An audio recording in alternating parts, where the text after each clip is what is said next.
देहरादून के हमारे सभी मित्रों, सबसे पहले तो मैं आप सबके प्रति आभार जताता हूँ कि आप लोग इतनी बड़ी संख्या में आए कि मैं ज़रा भयभीत था कि इतने लोग इतनी देर तक खड़े कैसे रहेंगे, लेकिन सबने मैनेज किया कोई, और यहाँ इतनी जल्दी में कोई चटाई ढूंढ के लाया और कोई यहाँ ऊपर मंच में बैठ गया और सब कल से बैठे रहे। पर इतना समय हो गया है, उसके बावजूद भी आप लोग जाने को उतारू नहीं। तो इससे आपका जो कंसर्न है, आपकी जो रुचि है अपने पहाड़ों को जानने की, वो तो कम से कम उजागर होती है। प्रकाश को जब रोका गया था तो उसको रुकना नहीं चाहिए था ना, कम से कम 5-4 मिनट वो कंटिन्यू कर सकता था, और किसी जगह जहाँ वाक्य बदलता, जहाँ पैरा बदलता, वहाँ पर चुप हो जाता। तो इस तरीके से आप प्रोटेस्ट नहीं करोगे अपने बोलने में, तो ये गड़बड़ बात है। तो जो प्रकाश एकदम से गया, मैं उसका विरोध करता हूँ, उसको अपना फिलहाल हमारी टीम की 7 या 8 प्रतिभाओं ने एक झलक जो है हमारे अनुभवों की थी। वो अनुभवों की झलक जो है वो एक झलक ही है, वो बहुत उसका निचोड़ भी नहीं कर सकते हैं, उसके कुछ टिडबिट्स, कुछ स्पर्श उसके माध्यम से हैं, लेकिन उनके अनुभव बहुत बड़े हैं। 45 दिन तक जब आप आर से पार चले जा रहे हैं और डिफरेंट टेरेन है, जलवायु डिफरेंट है, पूरे 28-29 दिन तक आप लगातार जलते हुए जंगलों को देख रहे हैं। आप उन ऊंचाइयों में जहाँ सबसे खूबसूरत बुग्याल और जंगल है, वहाँ आपके आंखों से आंसू आ रहे हैं धुएं के कारण, और वो धुएं का कारण जो है ये रवाई तक चलता रहा। रवाई में जहाँ सबसे बेहतरीन चीज़ है, वहाँ के पूरे जंगल जलेंगे, और जंगल लीसे के लिए छेद किए हुए जो पेड़ थे, वो हवा में उनके गिरने की घटनाएँ भी हुई, और बीच में जो बाँझ और चौड़ी पत्ती के पैचेस थे वो भी बहुत जले हुए थे। उनके कभी आप फोटो देखेंगे तो वो दस्तक करने वाले एक तरीके से। तो इन सब इलाकों से होके हमने ये कोशिश की कि आज हमारे 5-7 मित्र बोलें और कुछ एस्पेक्ट आपके सामने रखें। हमारा था कि हम कुछ संसाधनों पर बात करें, कुछ आपदाओं पर बात करें, कुछ जो विकास के नाम पर जो एक तरीके से एक विनाश की, एक स्लो डेथ की प्रक्रिया हमारे यहाँ शुरू हो रही है, उसको ज़रा बताएं, और कुछ विजुअल्स का सिलेक्शन भी हमारे साथियों ने किया था। तो उससे एक जो हमने जो अपने आंखों से देखा, उसका एक स्पर्श जो है आप तक पहुंचा हुआ है। अब छठी ये यात्रा थी, इससे पहले 5 यात्राएं हुई, 74 में पहली यात्रा हुई। कुछ सहयोग ऐसा है कि हमारे जो पहले दल के यात्री थे उनमें विजय जलधारी और मैं और भुवनेश भट्ट, हम 3 ही बचे हुए हैं। शायद इस यात्रा का अनुभव लेने के लिए हमें बचा के रखा गया। हमारे और साथी जो बड़े लड़ाकू थे और बहुत जिन लोगों ने सामाजिक आंदोलन में बहुत बड़ा काम किया, कुंवर प्रसून, प्रताप शेखर, शमशेर बिष्ट, ये हमारे बीच में चले गए। शमशेर बिष्ट और कुंवर प्रसून 2004 की यात्रा में आए, और कुंवर प्रसून को तो ये जो आज भी हमें सूचना दी गई थी कि हम अपना ये टी-शर्ट, स्लोगन वाला टी-शर्ट पहन के आए हैं। तो कुंवर प्रसून ने टी-शर्ट पहन के अपनी फ़ोटो खिंचवाई थी, वो इतना लालायित था, लेकिन 14 की यात्रा के लिए वो नहीं बचा। 14 की यात्रा में हमें विदा करने और हमें रिसीव करने शमशेर आए, वहाँ पहले एयरपोर्ट में पांगू में, और फिर आराकोट में। अगली यात्रा के लिए वो नहीं बची। सुंदरलाल बहुगुणा जी इस बीच चले गए, जो इस यात्रा के मूल प्रेरक एक ज़माने में रहे थे। चंडी प्रसाद भट्ट जी बीमार हैं, जिन्होंने इसको एक वॉकिंग यूनिवर्सिटी या एक जंगम यूनिवर्सिटी कहने का साहस किया था। हमारे रघुवीर चंद जोग्राफर जो थे, इन 2-3 यात्राओं में आए, वो हमारे बीच नहीं रहे। जीएस मेहता जो फॉरेस्टर थे, अच्छी खासी नौकरी के बाद रिटायर हुए थे और बड़े मज़े से अपना रिटायरमेंट बिताते, तो हर यात्रा के लिए वो बीच में रहते थे, वो हमारे बीच नहीं रहे। दिनेश बिष्ट बैंक में मैनेजर थे, वो बीच नहीं रहे। तो इन सबको हम सलाम करते हैं। इन सब की ताकत भी मेरे ख्याल में हमारी टीम के साथ थी, और मेरे ख्याल में इसलिए हम सब सुरक्षित आ गए। बहुत बार मुझे लग रहा था कि हर जगह तो पत्थर गिर रहे हैं, हर जगह आग लगी हुई है। मुझे हर शाम को एक तनाव होता था कि क्यों नहीं हमने एक पत्र अपने साथियों को भेजते समय ये लिखा कि आप हेलमेट भी लेके आएँ, क्योंकि यहाँ सिर के फटने का भी खतरा है। लेकिन सौभाग्य से हम पूरे 45 दिन की, बल्कि कुछ लोगों के लिए 50 दिन की या 52 दिन की यात्रा ये हो गई थी।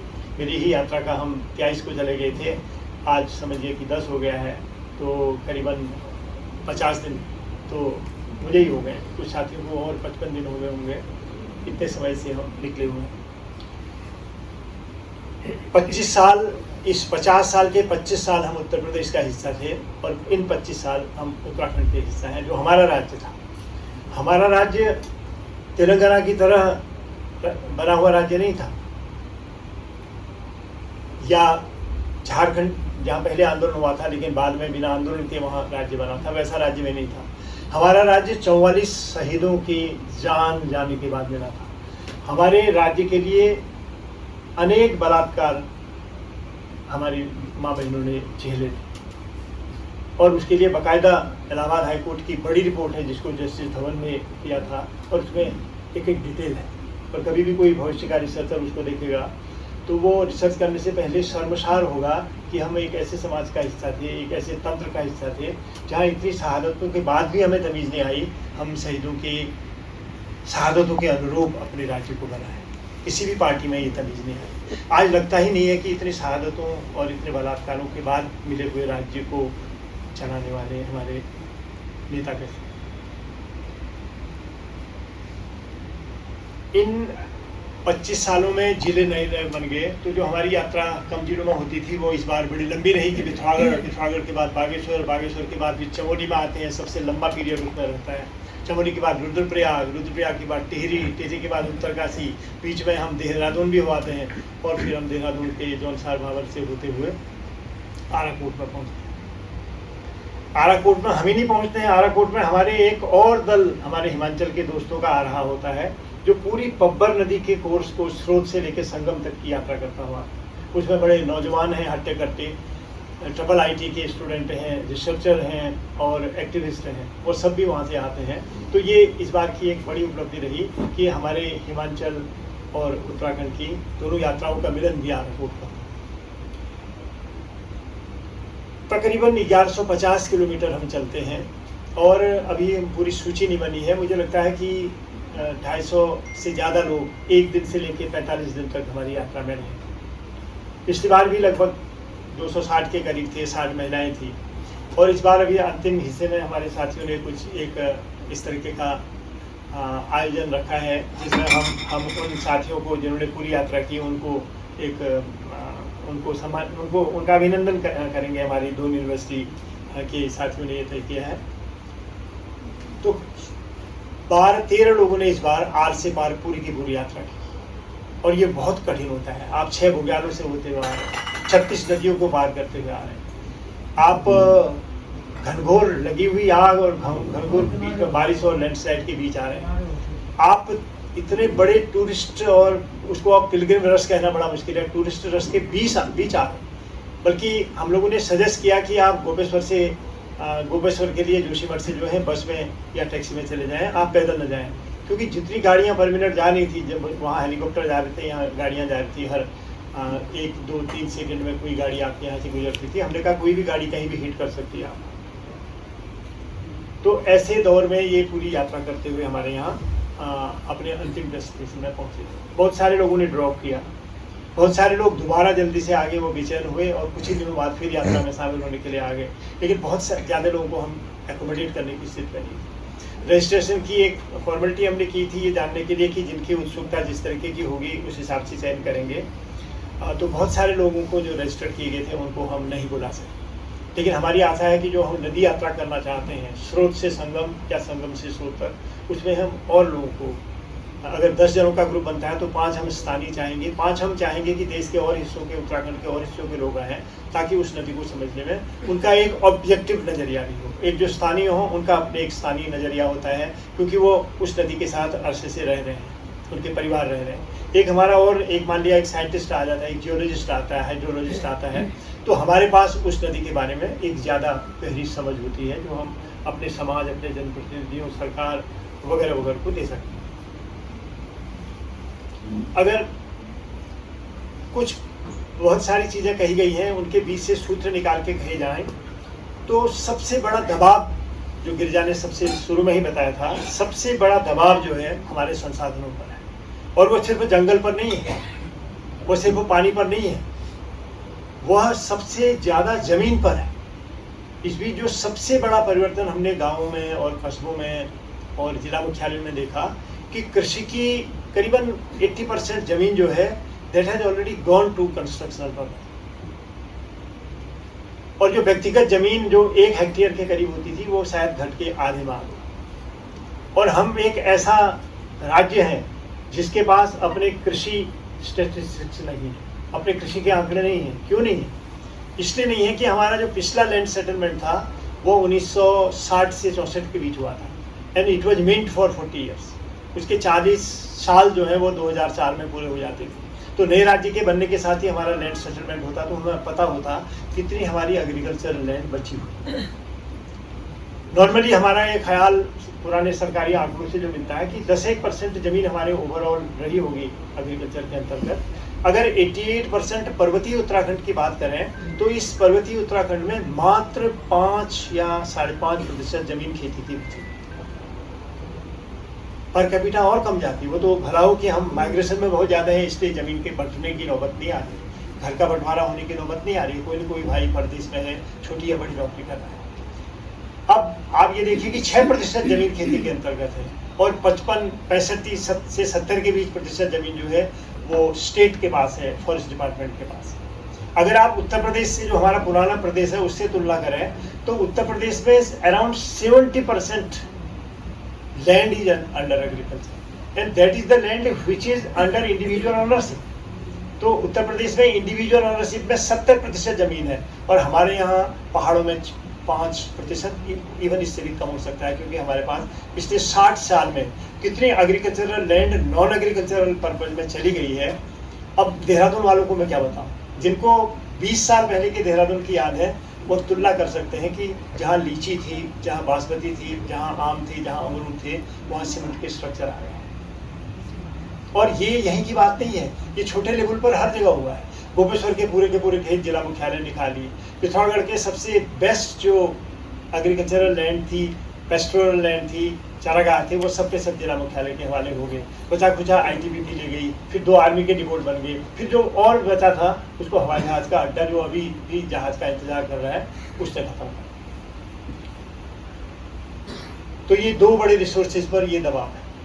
अब इन रिसोर्सेज से जो मिलके प्राकृतिक सौंदर्य बनता है पहाड़ का, जिसमें बर्फ शामिल है, जिसमें नदी शामिल है, जिसमें पेड़ शामिल है, जिसमें आकाश शामिल है, जिसमें सूरज चांद सब शामिल है, उस वाइल्डनेस को भी हमने जबरदस्त तरीके से डैमेज किया है इन रिसोर्सेज के को डैमेज करने के बाद। तो प्राकृतिक सौंदर्य की उस तरीके की, आप जितने नए बच्चे हमारे आए हैं, देश के आएंगे, विदेश के आएंगे, वह कभी भी मंदाकिनी का वो मिजाज नहीं देख पाएंगे जो 25 साल पहले हमने देखा था। एक नदी कितनी सुंदर हो सकती है और कालिदास ने यूं ही उसकी कविता उस पर नहीं लिखी होगी। या पिंडर का जो सौंदर्य था, या आपके जमुना का जो सौंदर्य था, जमुना का तो 2013 से पहले भी आप उसको कम से कम अपर रीचेज में उसको देख सकते थे। That is already gone. आप सबको पता है कि हम नदियां नहीं बना सकते, हमने कोई पहाड़ नहीं बनाए, हमारे भगवानों ने भी कोई पहाड़ नहीं बनाए। ये प्रकृति प्रदत्त है। ये प्रकृति को अगर सबसे बड़ा भगवान माने उनकी रचना है।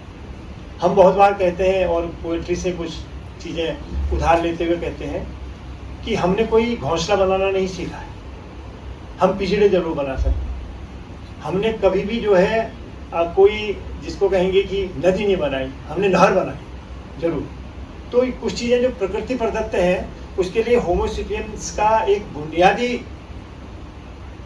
समझदारी होनी चाहिए थी कि ये चीज़ें हम बना नहीं सकते, ये चीज़ें हमें प्रकृति प्रदत्त मिली, हम इनको किस तरीके से संभालें, इनको बनाए रखें। और हम लगभग उसको एक तरीके से बिल्कुल ख़त्म करने में जुटे हुए हैं। तो जो 4 संसाधन हो जाते हैं, जल, जंगल, जमीन और वाइल्डनेस, वन्यता, इस पर इतना प्रहार किसी भी और ज़माने में नहीं हुआ। तो मैं हिस्ट्री के विद्यार्थी की हैसियत से कहता हूँ ना कि पिछले 2000 साल में जितना नहीं बदला हिमालय, वो पिछले 200 सालों में बदल गया।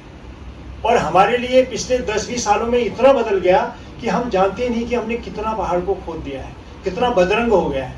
हमारा एक साइंटिस्ट से मैं बात कर रहा था कि कभी सैटेलाइट से देखना, पुराने सैटेलाइट से मिलाना कि अब कितना बदरंग हमारा पहाड़ हो गया। क्योंकि जो आपने कुछ चित्र देखे नमूने के, वो लगभग हर जगह है। सड़क जो बहुत इसेंशियल है, वो सबसे बड़ी माइनिंग एक तरीके से हमारे यहाँ होगी। जबकि सड़क को बनाने की जो तमीज़ें हैं वो वैज्ञानिकों ने लिपिबद्ध की हैं कि एक सड़क पहाड़ में कट होनी है और नीचे वॉल होनी है। आप में से बहुत सारे लोग विदेशों में गए होंगे, आल्प्स में गए होंगे, स्कॉटलैंड गए होंगे, आपने देखा होगा कहीं भी 2 लेन से बड़ी रोड नहीं बनाई। महाबली चीन जो है वो तिब्बत जैसे प्लेटियों में 2 लाइन से चौड़ी सड़क नहीं बना रहा है, और हम इतनी बड़ी सड़क बनाना चाह रहे हैं। और उन इलाकों के लिए जहाँ 4 से 6 महीने कम भी पड़े तब भी बर्फ रहती। इस बार सबसे कम बर्फ पड़ी है, 10% बर्फ पड़ी है हिमालय में, और 6 महीने का ड्राई स्पेल रहा। इतने जंगल जले हैं हिमाचल से लेके नेपाल तक, नॉर्थ ईस्ट में भी जंगल जले इस बार चौड़ी पत्ती के जंगल भी जले हैं। इस बार बिनसर में 4 लोग पहले 2 लोग बाद में आग बुझाते हुए मरे। उनको प्रॉपर ट्रेनिंग भी नहीं दी जा सकी थी क्योंकि वो अंशकालिक थे, डेली वेजर्स।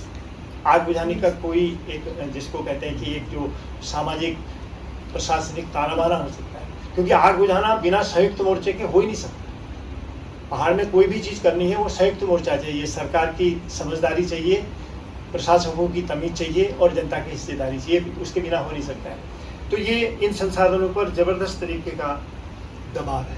हमने पहली बार जो 28 से 32 तक का टेम्परेचर पिछली यात्राओं में देखा था पहाड़ में गर्मी के मौसम में, इस बार समझिए कि 35-36 से लेकर 43 तक का टेम्परेचर वेरिएशन हमने देखा। पहाड़ के भीतर 42-43 डिग्री, हमें विश्वास नहीं हो रहा था, लेकिन आजकल हर एक के टेलीफोन में, हर एक की घड़ी में यंत्र हैं जो बता देते हैं कि कितना तापमान रहा है, कितना तापमान बढ़ा हुआ था। इससे आप क्लाइमेट चेंज के बहुत सारे इंडिकेटर्स समझ सकते हैं।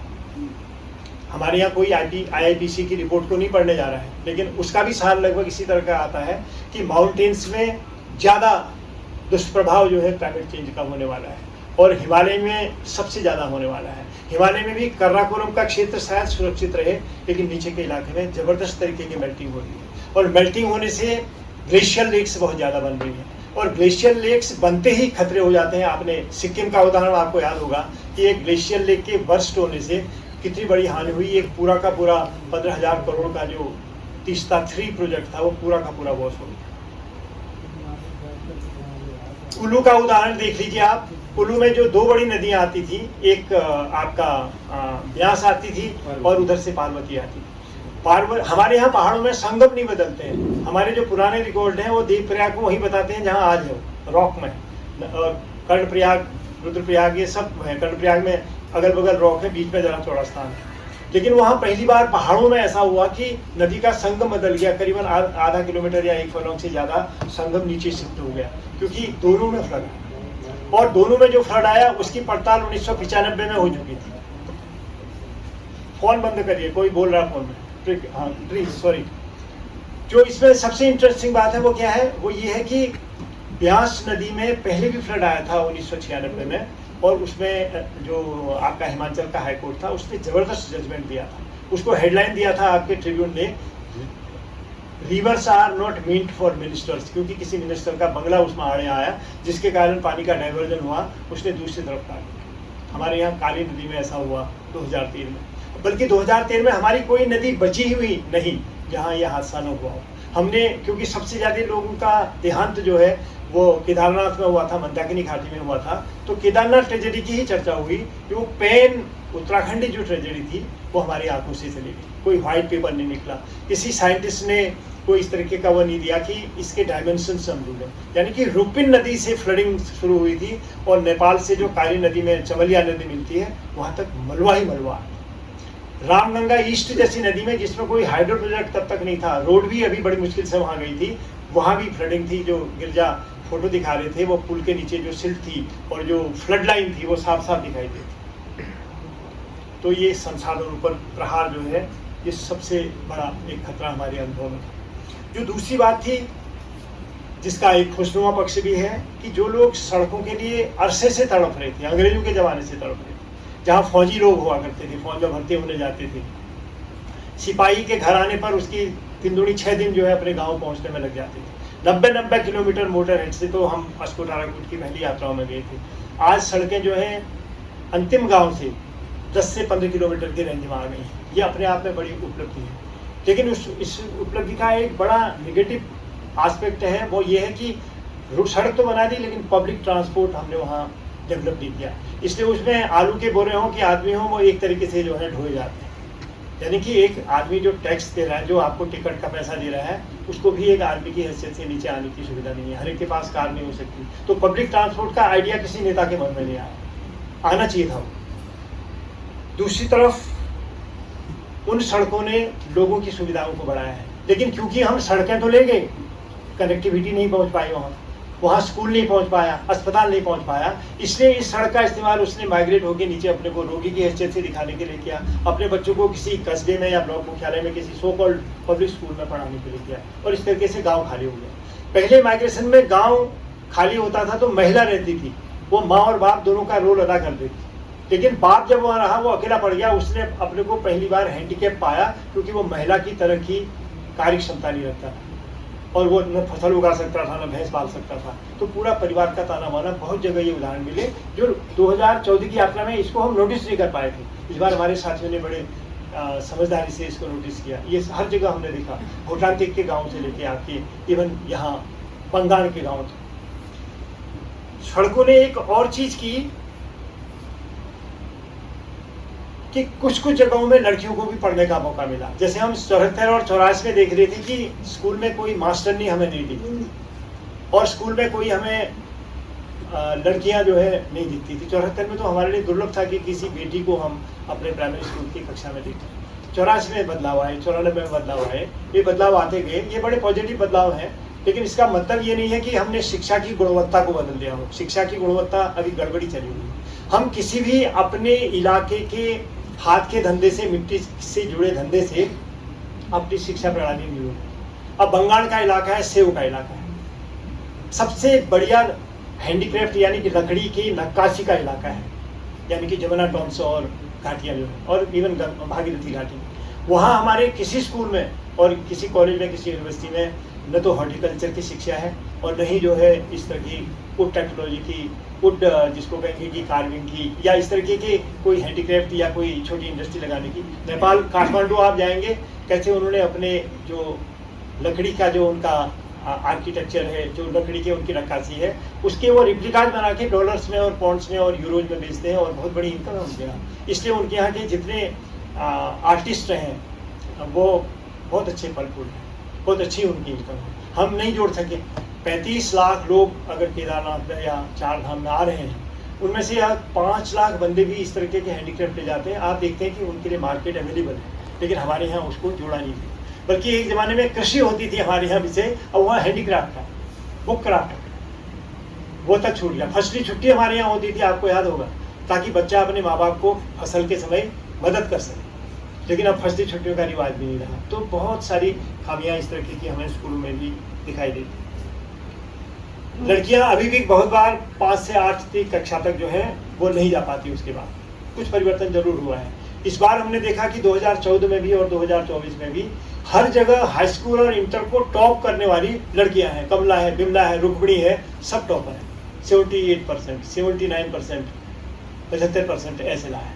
इसका मतलब ये नहीं है कि लड़कों ने गड़बड़ किया है, लेकिन क्योंकि हमने कभी भी इक्वल नहीं समझा अपनी संतानों को, तो लड़कों के बिगड़ने की संभावना उतनी गांव के क्षेत्रों में नहीं। नशे में वो फंसे, उनको बहुत जगह शहरों में कस्बों में भेजा गया, और फिर वो जब दौड़ने के लिए जाते हैं फौज में भर्ती होने के लिए, तो पता चला कि खटीमा में 600 लोग दौड़े, उनमें से 35 लोग वो सर्टेन टाइम में जो है दौड़ने में कामयाब हो सके। अग्निवीर के लिए भी भर्ती लायक उनको नहीं पाया। तो ये कॉन्ट्राडिक्शन भी हमने अपने समाज को देखने के लिए मिली। जो चौथा पक्ष था जिसकी तरफ मैं जाना चाहता हूँ, एक बुलडोजर तंत्र जो है वो बहुत तरीके से प्रभावशाली पूरे उत्तराखंड। एक वो प्रतीक जैसा हो गया सत्ता का। उत्तर प्रदेश में वो दूसरी तरीके की भूमिका निभाता है, हमारे यहाँ दूसरी तरीके की। जो आपको फोटो दिखाई थी गिलेटिन, वो जो डायनामाइट होती है, उसके बगल में वो जो व्यक्ति था वो पूरा का पूरा वो गुस्से में था, वो जो बुलडोजर चला रहा था और हमारे साथियों से बहस कर रहा था। उसने कहा भाई ये खुले में तो मत छोड़ो, और नीचे खेत है, नीचे गूल है, नीचे गांव है, नीचे बगीचा है, तुम सब मरवा तो उसमें डाल दो। ये वही की बात दी थी। ये हर जगह असली में हो रहा है। रेल की लाइन बन रही हो, सड़क बन रही हो, आप नीचे की तरफ पूरा एक तरीके से मुक्त संसार समझ लेते हैं। वहाँ गांव होता है, वहाँ बगीचा होता है, वहाँ खेती होती है, वहाँ स्रोत होता है, वहाँ मंदिर होता है, जिसके प्रति आजकल ज़्यादा मोह हमारे यहाँ उमड़ा हुआ है। और लेकिन हम देखते हैं कि वो डैमेज है, कोई कंपनसेशन की व्यवस्था नहीं। कहीं भी नेशनल हाईवे जाता है कि उसमें एक एक इंच का कंपनसेशन दिया जाता है। और तो और अगर धूल उड़ रही हो निर्माण के समय, आपको वो लेके बड़ा टैंकर लेके पानी बिछाना पड़ता है। आप बंगाल में जाके देखिए, हाईवे जब बन रहे होते हैं पूरा टैंकर पानी करता है। हमारे यहाँ पूरी धूल उठती रहती है, कोई भी एक मिनिमम नियम हमारे यहाँ फॉलो नहीं होता है। जैसे सड़क में मैं बता रहा था, कट और फिल में कहीं भी आपको सड़कों में नीचे से दीवार नहीं बनी। जो प्राइम मिनिस्टर रोड परियोजना है उसमें कैटेगोरिकल ये कहा गया है कि जितनी सड़क बनेगी उनमें किनारे से जो है रेलिंग होगी, ऊपर से ड्रेनेज होगा, बीच में स्कवर होंगे और उसके बाद पूरी मेटल होगी, तभी वो ट्रांसफर होगा, तभी उसका पेमेंट होगा। वहाँ भी ये हमारी यहाँ बीमारी। यही DGBR वाले जब भूटान में सड़क बनाते हैं, बेस्ट सड़क, आप भूटान कभी जाएंगे तो हमारी DGBR की बनाई सड़क है। अब हमारे यहाँ वो DGBR तो हर जगह सड़क नहीं बना रही, लेकिन हमारी PWD हमारे कॉन्ट्रैक्टर बना रहे हैं, वहाँ हम देखते हैं इस तरह का फेलियर, एक ही मौसम में फिर वो सड़क चली जाती है। तो विकास के नाम पर जो ध्वंस हुआ है सड़क के बहाने, बांध के बहाने, खनन के बहाने, निर्माण कार्य के बहाने, वो उदाहरण आप तवाघाट में 2014 में 52 दुकानें चली गई, अभी भी वो धंस रहा है, किसी का कंपनसेशन नहीं। उससे पहले खेत एक जगह है, वो खेत तो बही गए, मकान भी बह गए और लोग भी मारे गए, उनको कंपनसेशन नहीं। ये सब लोग, हमारी जो एक शक्तिशाली कौम है हमारी, सौका लोग, भूटिया लोग, रंग लोग जो हैं, जो लड़ते हैं, यूनाइटेड होते हैं, उनको भी कंपनसेशन अभी नहीं मिलता। उत्तराखंड में आपको पता है कि टिहरी के विस्थापित अभी ठीक से स्थापित नहीं हो पाए, बल्कि जिनको हरिद्वार के करीब जमीन मिली आज वो कहाँ है, उनकी कोई हमारे पास लिस्ट नहीं है उन विस्थापितों का, उन एनवायरमेंटल रिफ्यूजीज का क्या हो। तो यहाँ भी ये विकास के नाम पर जो ध्वंस हुआ है उसका बड़ा मिजाज हमने हर जगह तवाघाट से लेके उत्तरकाशी तक में देखा। यहाँ भी उत्तरकाशी में जब हम परसों सड़कें बंद हो गई थी तो हमें वहाँ कोठा साहब के रास्ते आना पड़ा देहरादून के लिए, तो हमने देखा कि वहाँ भी जिस तरीके से सड़कें बनी है, जिस तरीके से मलबा नदियों में जाना जा रहा है, वो आपराधिक है। वैसे भी मतलब वो क्रिमिनल है, क्योंकि आप न सिर्फ इकोलॉजी के साथ छेड़छाड़ कर रहे हैं, बल्कि एक बसे हुए सेटलमेंट जो सदियों पहले बस गया होगा उसको भी बर्बाद करने पर एक तरीके से उतारू हैं। अगर इससे आगे बढ़े तो गंदगी के बारे में हमारे साथियों ने बहुत विजुअल दिखाया। वाकई सबसे खूबसूरत मंदाकिनी घाटी, सबसे बर्बाद घाटियों के लोग, पहले बांधों ने उसको तोड़ा और हर जगह जो बदबू थी लिटरली, आपको वैसे यात्रियों का ये होता है कि वो ये बदबू और खुशबू से बियॉन्ड हो जाते हैं यात्राओं के दौर में, लेकिन हम लोग नहीं हो सके और हमें बदबू महसूस हुई। और हमने जब उनके फोटोग्राफ करना शुरू किया, कहीं कोई जगह नहीं मिली। गंदगी तो देहरादून में भी है। अभी मैं इंदिरा नगर रह रहा था तो वहाँ से लौट के आया तो मैंने देखा कि जहाँ पर ये फॉरेस्ट का दफ्तर है उसके बगल में बहुत बड़ी, बल्कि मैं और अपने रसायनी जी आ रहे थे तो मैंने कहा अब यहाँ कम गंदगी है, तो सामने देखा कि बहुत बड़ा ढेर पड़ा हुआ है। तो प्रबंधन का तंत्र हम क्यों नहीं लगा पाए। शिमला, हिमाचल हमारे मुकाबले जरा सी सफल क्यों हुआ सफाई में, उसने प्लास्टिक वाला इतना उसको इम्प्लीमेंट, उसको लागू कितने पावरफुली किया। कैसे वो हर संस्था में एक मशीन लेके जाता है और अपनी रद्दी लाओ, मैं तुम्हें कागज बना के दूंगा, और 4 घंटे के भीतर वो मोटे गांधी आश्रम के जैसा कागज बना के देते हैं जिनमें आप चिट्ठी लिख सकते हैं। गत्ते का वो गत्ता बना के दे देते हैं। जितनी उस तरह की प्लास्टिक है उसके वो चटाई बना के प्राइमरी स्कूलों में बिछा देते हैं, या वो रोड में मेटल में उसको इस्तेमाल करते हैं। ऐसा कोई मार्ग हमारे उत्तराखंड में हम नहीं बना पाए। तो गंदगी ने हमारे यहाँ टूरिज्म और पिलग्रिमेज दोनों को जबरदस्त तरीके से गड़बड़ कर दिया। एक गड़बड़ तो पहले आ गई थी कि जैसे ही हमने टूरिज्म के एलिमेंट्स को पिलग्रिमेज में डाला तो पिलग्रिमेज को तो डैमेज होना था। पिलग्रिमेज कभी भी मास पिलग्रिमेज नहीं हो सकती। आप वो कल्पना नहीं कर सकते जो आंध्र प्रदेश में जब आप वहाँ जाते हैं, तिरुपति जाते हैं, तो तिरुपति की कल्पना आप केदारनाथ से तुलना नहीं कर सकते। केदारनाथ सिलेक्टिव भी हो सकता है क्योंकि उसकी इकोलॉजी अलाउ नहीं करती है। वहाँ आप चुनिंदा जाएं, लोग एक बार जाएं, आप नैनीताल की तरफ बार बार न जाएं। वैसे तो पर हिल स्टेशन भी आप अच्छी तरीके से लौट चुके हैं। जब तक वहाँ लैंडस्लाइड ना आ जाए, जब तक लेक में नाव में बैठने के लिए आपको एक फॉलोंग न चलना पड़े जैसे इस बार नैनीताल में हुआ, तब तक किसी को समझ नहीं आती है। तो हर एक के बारे में सोचना होगा। और ये कूड़े का प्रबंधन जो है सबसे बड़ी चुनौती आने वाली वर्षों में। उसमें एक और बात हुई, विद्या ने बताया था ना कि जो माइक्रो प्लास्टिक और वो किस तरीके से वो बोतलें, वो पॉलीथीन, वो सब नदी में जब घिसता है तो पानी में चला जाता है। और वही पानी हरिद्वार में सभी भक्त नहा रहे हैं उसमें, श्रीनगर के सभी महानुभाव हमारे साथी लोग वही पानी पी रहे हैं। हम भी जब जाते हैं वही पानी आता है, घुड़दौड़ी वही पानी जाता है, पौड़ी वही पानी जाता है, सब लिफ्ट इरिगेशन है। तो ये इसके बारे में अब तक नहीं सोचा सरकार ने, तो इससे सरकार की एक धृष्टता सामने आती है। यानी कि सरकार में संवेदनशीलता कहीं तो होनी चाहिए कि इतने बड़े नागरिक, 1 करोड़ 15 लाख लोग अभी हुए होंगे उत्तराखंड में, अगर अभी 21 की जनगणना नहीं आई है और 2011 की जनगणना के आधार कैलकुलेट करें तो अभी हम 1,15,00,000 लोग उत्तराखंड में हैं और तकरीबन 50 लाख प्लस लोग उत्तराखंडी बोल के उत्तराखंड से बाहर हैं। हर स्टेट में और हर देश में, हर कॉन्टिनेंट में, हर संस्था में हमारी प्रतिभा आपको मिल जाएगी। लेकिन यहाँ हम अभिशप्त हैं अभी, और हमारे यहाँ कोई लीडरशिप में, ब्यूरोक्रेसी में कोई ऐसा सोचने वाला नहीं है जो ये बताए कि भाई ये तो कैंसर की तैयारी हो रही है, क्योंकि वही माइक्रो प्लास्टिक और ये सब चीज़ें फाइनली इरिगेशनल सिस्टम में जा रही हैं, खेत में जा रही हैं। आपको पता होगा ना कि DDT लाई गई और पंतनगर यूनिवर्सिटी जो थी वो मच्छर क्षेत्र में थी, तो बहुत DDT जो है वो छिड़की गई, और मच्छर तो आज भी बने रहे हैं, अब तो ऊपर को भी जाने लगे हैं मच्छर। लेकिन DDT का क्या हुआ? DDT मिट्टी में गया, मिट्टी से वनस्पतियों में आया और फाइनली वो गाय के दूध में, भैंस के दूध में आया और अंततः माँ के दूध में आया। ये पंतनगर यूनिवर्सिटी वालों ने भी तो वो जो साइकिल होती है उसमें आप कोई भी चीज़ जो आ रही हो वो रोटेट होती है, फाइनली मनुष्य उसे उसको झेलने के लिए अभिशप्त होता है। तो ये गंदगी वाला पक्ष दूसरा था जिसको विजुअल्स में भी हमारे साथियों ने दिखाया। एक और पॉइंट है जो देवताओं का संसार।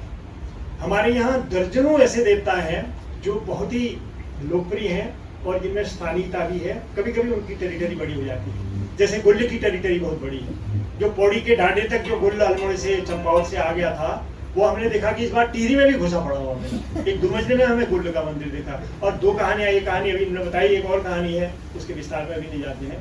दूसरी तरफ हमने देखा कि नंदा देवी का कल्ट बहुत बड़ा है, लेकिन धारचूला में नंदा देवी को सलाम करने वाले लोग नहीं मिलेंगे। सलाम तो कर देंगे लेकिन वो उनकी अधिष्ठानी देवी नहीं। लेकिन जैसे आप जोहार में जाएंगे, मुंशियारी में जाएंगे, वहां से लेके उसके चारों तरफ का इलाका जो है नंदा देवी का है।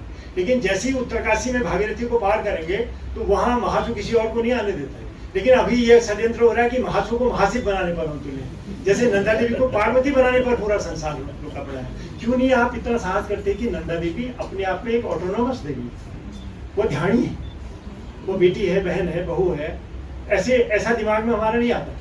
तो एक अभी आर्किटेक्चर आप देखेंगे वहाँ महादेव के मंदिर में, अब उसमें ब्रह्मा विष्णु महेश सब कुछ आ गए। हमें इन देवताओं से कोई इनकार नहीं, इन देवताओं के साथ तो हम सब पले बड़े हैं ना, रामलीला वगैरह करते रहते हैं, विष्णु के अवतार से सब देखते रहते हैं।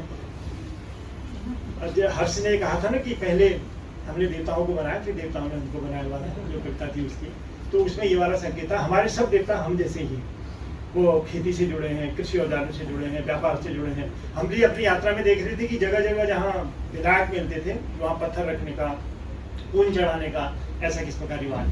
तो ये देवता हमारे सहयोगी होते हैं। ज़्यादातर हमारे देवता जो है वो रिबेल रहे, हीरोज रहे, वो किसी कॉज के लिए मारे गए, वो गुल्ल हो कि कोई और हो, छुरमल हो, हरू हो, सैम हो, और बहुत सारे और देवता हैं। ये सब हीरोज थे, ये सब मनुष्य थे, और हमने इनको देवता की तरह स्थान दिया। अब जो है ये देवता की वो कविता तो सुनाना ही भूल गया, वो बहुत बेहतरीन कविता थी। अंत में मौका लगेगा तो हर्ष को सुनानी चाहिए वो कविता। तो हमारे लोक देवताओं का को ट्रेस करना, उनके नाम वगैरह, ये भी हमारे साथियों ने इस बार लिपिबद्ध किया। इतनी खुदाई जैसा एक देवता मिला हमें कि एक मंदिर होता है, उसके भीतर कोई मूर्ति नहीं होती है, तो पता चला कि खुदाई देवता है। तो ये मंदिरों का, देवताओं का, मंदिरों का संसार जो है ये अलग बात है।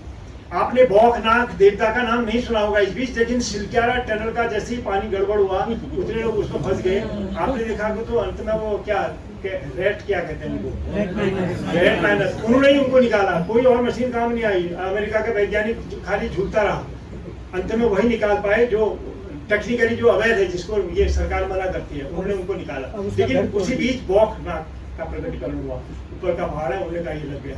हम वहाँ बात कर रहे थे, उन्होंने कहा कि प्रॉब्लम यहाँ तक फैला हुआ। तो अंधविश्वास की भी एक हद होती है। यहाँ के देवता तो इतने आत्मीय थे, अपना दुख दर्द उनके साथ ले जाते थे। अगर ट्रेन की कमिश्नरी में कोई अर्जी नहीं सुनी गई तो वो अर्जी जो है वो कुल्लू के मंदिर में चितई में डाली जाती थी, और ये माना जाता था कि वो न्याय करेगा, करता था कि नहीं करता था मैं नहीं कह सकता हूँ, लेकिन लोगों की आस्था इस तरीके की थी। अब जो है वो देवताओं में एक आरोपित एक तरीके से देवता होने लगे। तो ये भी हमने इसमें पाया। कुछ जगह सफल प्रयोग हुए हैं जिनकी चर्चा हमारे सब साथियों ने की है। टूरिज्म में अच्छे प्रयोग हुए हैं। फल लैंड यूज बदला है तो उन्होंने ये कीवी फल लगाया है, बहुत से लोगों ने हल्दी, अदरक और तुलसी का वो किया है। कुछ जगहों में इस बार हमने देखा कि उत्तरकाशी में नई किस्म से सेब लगाया है उन्होंने, कीवी भी लगाया है उन्होंने, और उसकी बड़ी बागवानी में बड़ी कवर करने की, ओला पड़ने पर भी वो उसको प्रोटेक्ट कर लेंगे। मार्केटिंग की टेक्नोलॉजी वो विधि भी वो सीख रहे हैं। पैकेजिंग में अब वो लकड़ी लगा रहे हैं बल्कि उसका गत्ता आ रहा है और उसमें वो सेब को सुरक्षित रखते हैं। ये प्रयोग बड़े खुशनुमा थे, अच्छे थे। और होम स्टे जो मुंशियारी का था वो सब ने उसकी तारीफ अभी करी। तो मैं इनसे कह रहा था कि उसके लूप होल्स भी ढूंढो, क्या उसमें कोई कमी भी है, क्योंकि ये भी क्रिटिकल नज़र जानी चाहिए ताकि हम बता सकें लोगों को। सफल प्रयोग जो है जड़ी बूटी वाली में भी हुआ। अनेक लोगों ने अपने घरों में जड़ी बूटियां लगाई हैं और उनकी मार्केटिंग का तंत्र उनको बताया। अगर वो 1 क्विंटल कोई जड़ी बूटी पैदा करते हैं तो वो किसी बिचौलिए का इंतजार नहीं करते हैं और देर सवेर उनको पूरा दाम अपने घर में मिल जाता है। इसमें अगर स्टेट अगर कुछ मदद करे तो उसमें और अच्छी उनको एक तरीके से दाम मिल सकते हैं। सफल प्रयोगों में ये संग्रहालय भी है जिसकी ऑलरेडी गिरिजा ने चर्चा की, और वो तारीफ करने लायक इसलिए है कि आप अपनी हेरिटेज को अगर नहीं समझते हैं तो फिर आपको भाषा, कल्चर, इतने शब्दावली इस्तेमाल करने की कोई जरूरत नहीं। तो लोगों ने उसको संकलित करना और एक तरीके से सुरक्षित करना सीखा है। तो ये 4-5 जो संग्रहालय हैं वो हमारे लिए बहुत बड़े आदर्श हैं एक तरीके से, और उनको देख के हमारे यहाँ रीजनल संग्रहालयों का सिलसिला चलेगा।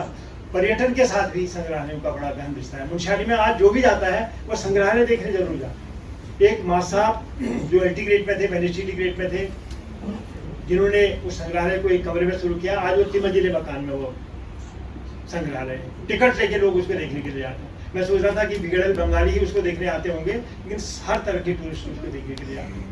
और ऐसा रंग संग्रहालय में भी होगा, और ऐसा हमारा जो उत्तरकाशी में संग्रहालय बनाया है उसमें तिवारी भी है, अपने घर में ही उन्होंने प्रयोग किया है। और ऐसा ही हमारे सुरेंद्र ने यहाँ आपके महेंद्र में वो प्रयोग किया है, ठीक महाजू के मंदिर के बगल में। ये प्रयोग और शायद फैलेंगे। ये बड़े आशा के एक तरीके से उदाहरण। एक और जो प्रकाश कह रहा था, एक उदासी जबरदस्त तरीके से थी सर्वत्र, हमने सब में महसूस की। लेकिन हम सिर्फ उदासी का अध्ययन करने नहीं आए थे, हमें और चीज़ें भी देखनी थी। तो एक आंख हम उदासी की तरफ भी करते थे और हम देखते थे कि और क्या गड़बड़ हो रही है और कहाँ पर विरोधाभास आ रहे हैं वगैरह वगैरह। तो 74 में जब हम ये यात्रा कर रहे थे, हम लोग MA के विद्यार्थी थे और हम लोग 23-24 साल के रेंज की उम्र के थे। जैसे हमारे अधिकांश हमारे साथी इस बार इसी उम्र रेंज के थे, हमारे 20 से 30 का औसत उम्र थे इस बार हमारे। इसलिए इस बार मैं बड़ा जिसको कहेंगे कि बहुत ही गदगद हूँ कि नए लोग जो हैं इस यात्रा को एक तरीके से वैसी बना लेंगे जैसे हम बनाने में कामयाब नहीं हुए। ये उन आयामों को भी देखेंगे जिन पर हमारी नज़र नहीं जा पाई पिछली यात्राओं में, और उसको ऑर्गेनाइज करेंगे। उसका जो भी रूप होगा वो उसको निकाल लेंगे, मेरी पूरी उम्मीद है। तो इस 74 में चिपको आंदोलन चला हुआ था, तो चिपको का जो ताप था वो एवरीबडी वाज फीलिंग देयर, और हम लोग तो चिपको जनरेशन अपने को कहते थे जो उस दौर में विद्यार्थी थे। तो उसका ताप यात्रा के साथ जुड़ा हुआ था। 1984 में नशानी रोजगार दो आंदोलन चला हुआ था, खास तरीके से नैनीताल और अल्मोड़ा में। तो उसका भी एक स्पर्श था यात्रा के संदेश के लिए, क्योंकि नशे के तंत्र को हम किस तरीके से समझें। नशा की बात होती तो वो किसी के पीने के हक में खलल डालना उसका लक्ष्य नहीं है। उसका लक्ष्य ये है कि जो एक नशे ने एक जो पैरेलल इकोनॉमी हमारे यहाँ रच दी है, और नशा किस तरीके से अंत में राजनीति को प्रभावित करता है, जैसे कॉर्पोरेट प्रभावित करता है आज के ज़माने में। एक दौर में नशा बहुत ज़बरदस्त तरीके से प्रभावित करता था, आज भी करता है। और वो किस तरीके से क्रिमिनलिटी की ओर ले जाता है, कैसे वो सिरोसिस पैदा करता है, कैसे फौज में भर्ती कम करा देता है, कैसे एक्सीडेंट कराता है, दूल्हे दुल्हन सहित पूरी बारात खत्म हो जाती है नशे के कारण। उसके बहुत सारे आस्पेक्ट हैं। हमारे यहाँ वो उस तरीके से नहीं है जैसे भोटिया समाज में वो एक फूड हैबिट के पार्ट के रूप में, या जनजाति समाजों में जिस तरीके से वो नशे के लिए शराब नहीं पीते जैसे हमारा समाज पीता है। तो वो आंदोलन था, तो उसके साथ हम चले गए। उसके बाद 94 में उत्तराखंड का राज्य का आंदोलन चला हुआ था, तो उसका एक स्पर्श था। हम लोगों ने सिरदेव सुमन का एक पोस्टर बनाया था, तो बहुत सारे लोगों को लगा कि जैसे हमें इंट्यूशन हो गया हो कि राज्य का आंदोलन होने वाला था। ऐसा कुछ नहीं था। हमने तो उसको एक इसलिए निकाला था कि सिरदेव सुमन के जन्मदिन पर हम ये यात्रा शुरू करते हैं 25 मई को। तो उनके एक स्टेटमेंट को जो राज्य के बारे में था कि जो राज्य अपनी जनता की धड़कन नहीं समझता है वो अधीन हो जाता है, इस तरीके का कुछ था। उसको लोगों ने बड़ा अपील किया, और इस यात्रा में भी हमें बहुत जगह घरों में वो फ्रेम करके टंगा हुआ देखा। और हमने कहा कि ये नीचे का वाक्य, उन्होंने कहा हाँ हमने पढ़ा है इसलिए इसको ठका नहीं है, फोटो के अलावा हमने स्टेटमेंट भी रखा है। तो 84 में ये थी। 2004 में भी एक आंदोलन था। वो आंदोलन विशेष रूप से महिला मंच के द्वारा और जो बहुत सारे युवा संगठन थे उनके द्वारा और उत्तराखंड क्रांति दल के द्वारा, संघर्ष वाहिनी के द्वारा गैरसैंण में राजधानी बनाने, तो आंदोलनों का दौर। अब ये जो दुर्भाग्य हुआ 2014 और 2024 में कहीं कोई बड़े जन आंदोलनों का सिलसिला मौजूद नहीं। इसका मतलब ये नहीं है कि समाज हमारा चुप हो गया। समाज बहुत तरीके के छोटे छोटे आंदोलन कर रहा था। अंकिता का केस देख लीजिए, हमारी घास काटने वाली दीदी जिससे मिलने के लिए हम वहाँ पर गए थे आपके हेलंग में, और या जोशीमठ में इतना जबरदस्त तरीके से संघर्ष चल रहा है, धस्ता भी हो जा रहा है। और जगह भी हमने आपके बड़कोट में जो है पानी के लिए आंदोलन करते हुए देखा। हमारे जाने के बाद दूसरे दिन वहाँ मसाल जुलूस भी उन्होंने निकाली। पानी बड़ी एक्यूट प्रॉब्लम है, नीचे जमुना है वो गिफ्ट में लोग जाते हैं। तो ये आंदोलनों का ऐसा एक बड़ा प्रखर सिलसिला 2014 में और 2024 में नहीं था। ये एक बड़ा कारण उदासी का हो सकता है। उदासी का एक कारण मैंने जो ऑब्जर्व किया, जिनसे अलग अलग तरीके से मिला, लोगों को ये लगा कि हमने सरकार चुनी, एक बार चुनी, 2 बार चुनी, डबल इंजन की सरकार चुनी, लेकिन हमारी हालत तो वैसा ही है। हमारे गाँव में तो बिजली नहीं आती है, हमारे यहाँ कनेक्टिविटी नहीं है, फोन गाने सुनने के लिए इस्तेमाल कर रहे हैं। वहाँ घाटचुरा वालों को नेपाल का चिप्स लेना पड़ता है। हमने 3-3, 4-4 वो लिए जो टेलीफोन में डालते हैं, वो कहीं उसमें बुरा ही नहीं। यहाँ जाके जब गोपेश्वर में पहुँचे तब फिर उसमें से कोई चीज़ करने लगा। ये BSNL जो है उसका जिम्मा था, वो सबसे बड़ा हमारा सरकारी संस्था थी। उसके टावर्स को जो है जियो वाले इस्तेमाल कर रहे हैं, लेकिन हमारा जो वो है वो काम नहीं कर रहा है। तो एक कनेक्टिविटी की ये प्रॉब्लम बहुत ज़बरदस्त तरीके से हमारे यहाँ बनी हुई थी। तो जो सरकारों का जो दायित्व था, सरकारों को जो जिम्मा निभाना चाहिए था और जो जनप्रतिनिधियों को रोल अदा करना चाहिए था, उसमें वो फेल। इलेक्ट होते ही वो जनता के नहीं रहे जिन्होंने उनको चुना, वो पार्टी के हो गए। और पार्टी को कोई ना कोई बड़ी पावरफुल लॉबी जो है वो संचालित करती है। ये आप देख ही रहे हो, भारत देश के नागरिकों को ये पहले से भी समझ में आ रहा होगा कि इस तरीके से हमारा जनतंत्र बड़ी सीमा तक चला। पहले ये कुछ छुपे रुस्तम तरीके से होता था और बड़े प्रकट तरीके से होने लगा। तो उदासी का एक बड़ा कारण गाँव में ये भी था। उदासी के और कारण भी, एक बड़ा कारण ये था कि लोग कीड़ा जड़ी के लिए खोज में ऊपर युवा चले गए थे। गाँव से आउट माइग्रेशन भी बहुत जा, जो गाँव 2004 में, इवन 2014 में हमें भरे भरे लगते थे, वो गांव इस बीच खाली खाली थे, सड़क के कारण भी रहे खाली। उसके बाद जैसे ही हम चमोली जिले में पहुंचे तो हर कोई अपने रोजगार के लिए बद्री केदार गया हुआ है, कुछ न कुछ दुकान खोलने के लिए या अपने घोड़ों का वो नेपालियों को के द्वारा संचालित कराने के लिए या कुछ और करने के लिए। तो गाँव खाली थे, रुपाई का मौसम ऊपर से था, पानी का इंतजार हो रहा था, तो इसलिए भी संवाद नहीं हो पाया। दूसरा ये था कि हमारे प्रतिदिन जो चलना था 20 से 25 किलोमीटर था, और वाकई वो बहुत, आपने पीठ पर पिट्टू रखा हुआ है, खाना आपका बहुत अनियमित है, तो उसमें ये था कि बहुत एनर्जी नहीं बचती थी। फिर भी हमारे साथी कभी भी कोरस गाना नहीं छोड़ते थे, कभी कोई स्कूल मिल गया उसमें बोलना नहीं छोड़ते थे। एक जगह तो ये भी हुआ कि primary, middle, high school, intermediate और डिग्री कॉलेज चारों में मुनस्यारी में इन्होंने 3 में इन्होंने अपने संवाद करने के लिए, और हमारे युवाओं में संवाद करने का अच्छा तरीका डेवलप कर दिया था।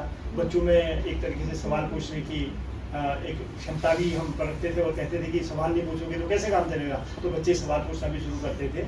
लेकिन बीच में 15-20 दिन लगातार स्कूल बंद मिले तो बहुत जगह हमारा संवाद नहीं हो पाया।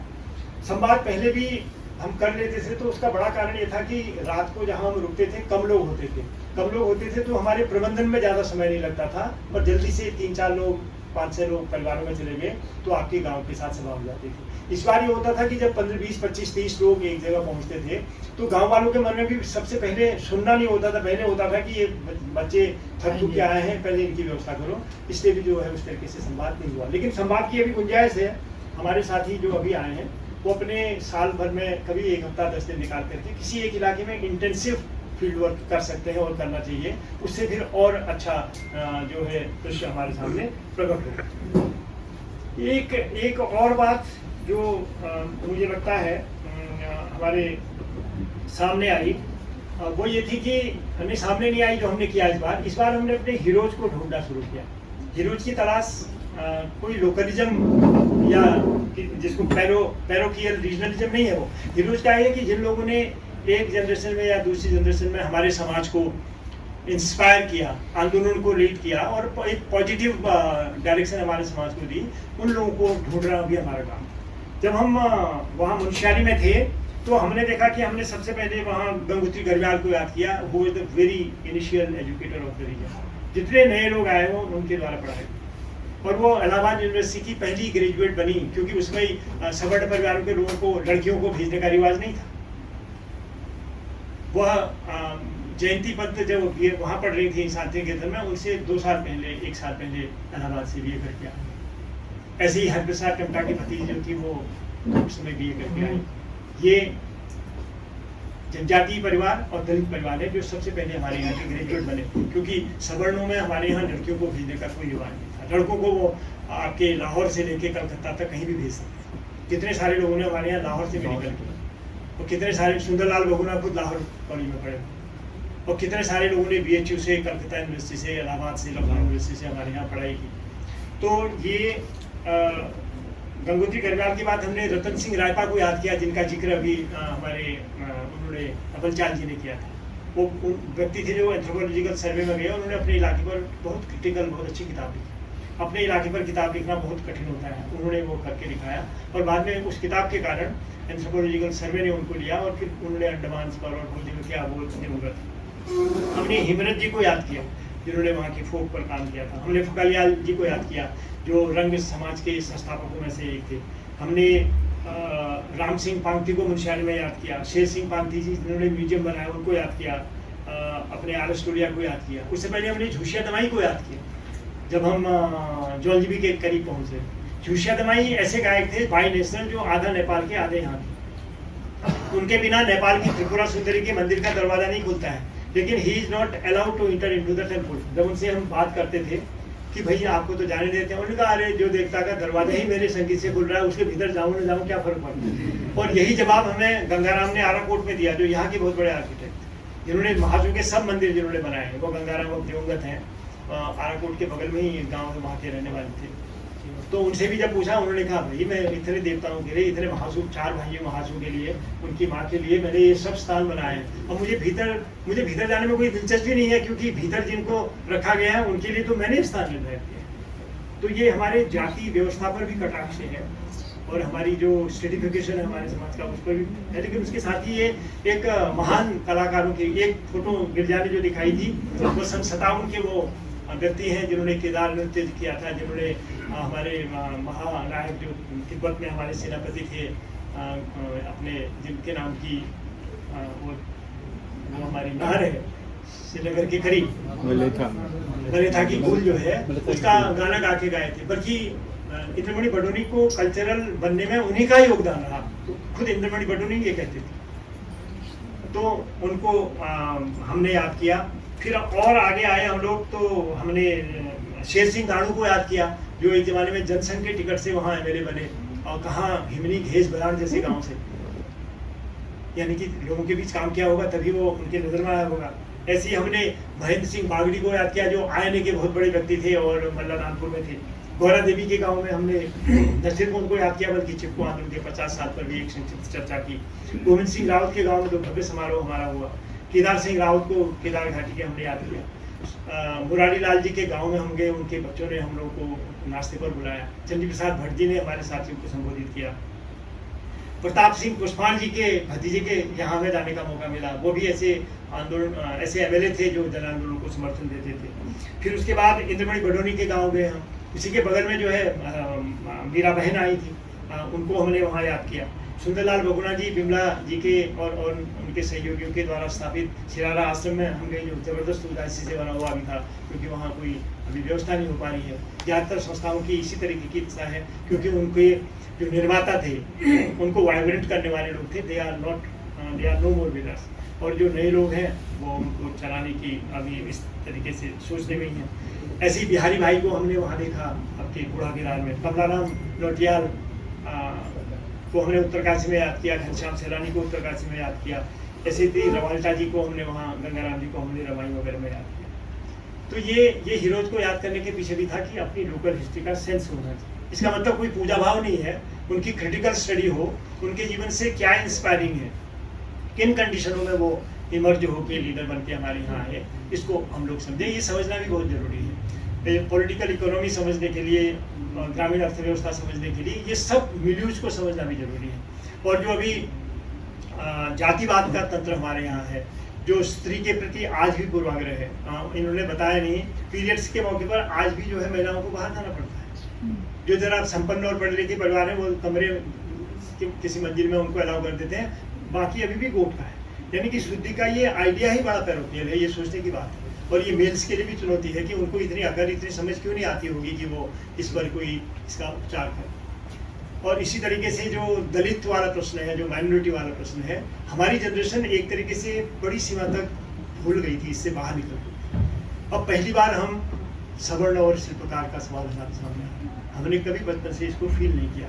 हमने हिंदू मुसलमान वाला भी फील नहीं किया। उसका बड़ा कारण ये था कि हमारे यहाँ गिने चुने मुस्लिम थे। मुझे अब तक याद है कि हमारी बूढ़ी अम्मा के हाथों में जो एक चूड़ियाँ डालने के लिए एक आता था, या किसी ताई जी के हाथ में, तो वो एक मुस्लिम आता था। हमने कभी उसका नाम नहीं पूछा, और वो एक डोरे से, सुतली से जो है धीरे धीरे खिसका करके चूड़ी को हाथ में डालता था और चला जाता था। आज तो दंगा हो जाए, इसलिए तो वो हिंदू को जो है स्पर्श कर रहे। ये देखने की बात है। ये बताता है कि हम कहाँ जा रहे हैं। और इस यात्रा में हमने इसको बहुत गहराई से हम पकड़ नहीं सके होंगे, लेकिन फिर भी धारचूला में हम लोगों ने कोशिश की। डायरेक्ट इनडायरेक्ट तरीके से समय कम मिला, तो वहाँ भी एक तरीके से प्रायोजित था। वो एक साथ वो रहते थे, और उसके बाद वो एक इस तरीके का प्रचार तंत्र आता है कि वो घृणा एक तरीके से बात होती है। कभी कभी नेपालियों के प्रति भी घृणा होती है, और कभी कभी फिर इस तरीके से घृणा आती है। तब जैसे एक ज़माने में हमारे जो सौकाजन थे उनके प्रति रेस्ट ऑफ द सोसाइटी में थी। जब पिथौरागढ़ में हमारे भूटिया समाज पढ़ने के लिए आता था, उन पर व्यंग किए जाते थे। ये हार्डली 30-40 साल पहले की बात। अब जब उन्होंने देखा कि हर दफ्तर में जो बड़ा अफसर है वो उस समाज से आया है, अब उसके बाद उनको जरा अब उसके बाद उनके जरा सर झुकने लगा है। ये भी एक सर्वनाक पक्ष है कि आप किस तरीके से रंग बदलते हैं। ये खास करके से कास्ट सोसाइटी के लिए टिप्पणी है हमारे। एक और बात जो हमने देखी थी वो ये थी कि इस सब के बावजूद भी गाँव में बहुत प्यार से हमें लोगों ने रखा। और कब गांव वालों में जरा बनावटीपन नहीं होता है, बड़ी ट्रांसपेरेंसी होती है। वो सब चीज़ बता देते हैं कि ये है, ये हाल है, ये नहीं है। हमने 2014 में ये तय किया था कि 2013 की आपदा के बाद हमने ये सोचा था कि लोग खुद क्राइसिस में हैं, हमने अपनी अध्ययन यात्रा करनी है, तो हम कहीं कहीं जहाँ जरूरत होगा वहाँ पेमेंट कर देंगे या खुद खाना बनवा लेंगे। इस तरीके का निर्णय लेना, उसको बहुत जगह हमें फॉलो करने की जरूरत नहीं पड़ी, बावजूद इतनी बड़ी आपदा। और तो और जिस गाँव में हम इस बार गए थे, जहाँ हमारे बहुत सारे मेल्स जो हैं 2014 में 13 में ख़त्म हुए थे केदारनाथ में, किवाड़ा गाँव जो ठीक ऊखीमठ के बगल में है, वहाँ उन्होंने हम लोगों को, जोशी जी कहीं बैठे होंगे हमारे, जोशी जी हमको ले गए थे। जोशी जी ने उनके बीच में काम भी किया था। उन लोगों ने बाकायदा हम लोग को खाना खिलाया, उसके बाद वहाँ ले गए। उन्होंने महसूस नहीं होने दिया कि इतनी बड़ी ट्रेजेडी से ये लोग गुजरे हुए। तो ये बरकत हमारे समाज में अभी भी है। गुजरों के यहाँ में जाने का मौका मिला, और गुजरों ने, जैसा कि होता है, उन्होंने कहा कि पिछली बार तो एक बार तो आप हमारे यहाँ रहे थे, आज क्यों नहीं रहे, आप नीचे क्यों जा रहे हैं। आप उसको ये भी आती है कि सर पर लगी थी हमारे, क्योंकि बहुत लो वो छानियाँ होती हैं, और उसमें अक्सर मेरे तो सिर पर अक्सर लग जाती है। तो उन्होंने कहा हमारा तो इतना ऊँचा है, यहाँ पर ये और यहाँ पर वो है। तो उनके हाल भी बहुत अच्छे नहीं थे। उनमें से कुछ लोग सेटल किए जा रहे हैं, जिनको ज़मीन दी जा रही है, जैसे टॉम्स के किनारे हरिद्वार में। बाकी लोग अभी नंबर हैं। उनकी नई जनरेशन अभी पढ़ने लिखने में नहीं आ पाई, क्योंकि उस परिस्थिति में वो, उनकी हमने करीबन 80-90 कब्रों को गिना। इसका मतलब वो तो अरसे से वहाँ मरते रहे हैं वाली काठा में, और उनकी वो कब्रें वहाँ पर है, वहाँ उनको दफना देते हैं। कोई उसमें मुस्लिम मेमोरियल का अंदाज नहीं आता है। आप कब्रों को देख सकते हैं, वो हमारे किसी गोस्वामी की भी हो सकती है, जो मंदिरों के कैंपस में जो दफनाए जाते हैं, हमारे नाथ संप्रदाय के जो लोग, तो ऐसे ही उनके उस पर कब्र बनी हुई है। तो वो इस समाज के हिस्सा है, और इसी की मिट्टी में मिल गई है, ये समझने की बात है। और हमारे जितने साथी आए वो बहुत प्रतिभाशाली हैं, और ये दुर्भाग्य रहा कि हम सबको एकोमोडेट नहीं कर सकते। IIT के हमारे रिसर्च स्कॉलर आए, GNU के हमारे रिसर्च स्कॉलर हैं, दिल्ली यूनिवर्सिटी के आए, कैलिफोर्निया यूनिवर्सिटी जो वहाँ है, नीचे वाला क्या यूनिवर्सिटी हो, कैलिफोर्निया यूनिवर्सिटी दामिनी पंत वाली, कैलिफोर्निया यूनिवर्सिटी का जो सैन डिएगो कैंपस है, वहाँ वो काम कर रही है, उत्तराखंड पर कर रही है, वो आई थी। हमारे एक रघुवीर चंद हमारे पुराने जोग्राफर साथी थे, उनकी लड़की 10 दिन लेके जर्मनी से आई थी। एक दीपक पंत थे, वो अमेरिका से आए थे। एक लड़की हमारी ऑस्ट्रेलियन नेशनल यूनिवर्सिटी से आई थी, लेकिन हम आगे को उसको नहीं ला सके क्योंकि हमारी रसीद था, लेकिन वो सरयू वाली यात्रा में शामिल हुई। और बहुत सारे लोग उन यात्राओं को करके फिर इस यात्रा के लिए आए, और फिर अंततः वो यात्रा को समाप्त करने में शामिल हुए। हमारे जोशी जी यहाँ से पधारे, और इन्होंने हिम्मत हार दी, कुंवारी पास बाहर करना था और ये हम दोनों जो है चुपचाप सरेंडर करके फिर नीचे आ गए। उन्होंने कहा कुंवारी पास में हम जाने देते। कुंवारी पास ने भी रिकॉर्ड किया, 24 हमारे साथियों ने कुंवारी पास को एक साथ पार किया, जो अपने आप में वर्ल्ड रिकॉर्ड है। और कुंवारी पास के बाद जो अभी जिन्होंने पूरी यात्रा की उनके बारे में तो अभी ये लोग करेंगे ही। तो जो हमारे सहयोगी और साथी थे उन पर बड़ा फख्र है हमको, और उन लोगों ने बहुत गहराई से काम किया। अभी आपने देखा होगा उन्होंने जिस तरीके से विजुअल्स का सिलेक्शन किया था और जिस तरीके से आपको कन्विंस कर रहे थे। एग्रीकल्चर के बारे में कोई आपको कन्विंस कर सकता है? कोई हमारी कृषि मंत्री को कन्विंस कर सकता है? क्या कृषि मंत्री या कृषि सचिव के पास ये नॉलेज होगी ये सोचने की बात, या 15 यूनिवर्सिटी इतनी चीज़ें रखता होगा? तो इससे उनकी संवेदनशीलता, उनका मूल डिसिप्लिन एग्रीकल्चर नहीं है, लेकिन उन्होंने किस तरीके से अपने को ओरिएंट किया है उसका संकेत। अंकिता का विषय इतनी चीज़ें नहीं था जितनी चीज़ें वो बोल रही थी, लेकिन वो अनुभव लाके उसने सिलेक्शन इस तरीके का किया ताकि आपको एक जो पूरा चित्र है वो मिले, उसमें से वो स्पेसिफिक चीज़ें जो करेगी वो रिसर्च के रूप में करेगी। ऐसे ही और लोगों ने हमारे इन चीज़ों को रखा। तो साथियों से मुझे बड़ी उम्मीद है। तो जैसे कभी कभी होता है ना कि अगली यात्रा में, जैसे कमल जोशी कहते थे कि अगली यात्रा में जाएंगे जरूर शेखर, हम लोग कंडी में बैठ जाएंगे, 1-2 नेपालियों को परमानेंट। तो हमारा ये कहना है कि इसमें इंडिविजुअल बहुत महत्व नहीं रहा, इसमें कलेक्टिविटी बड़ा महत्व है।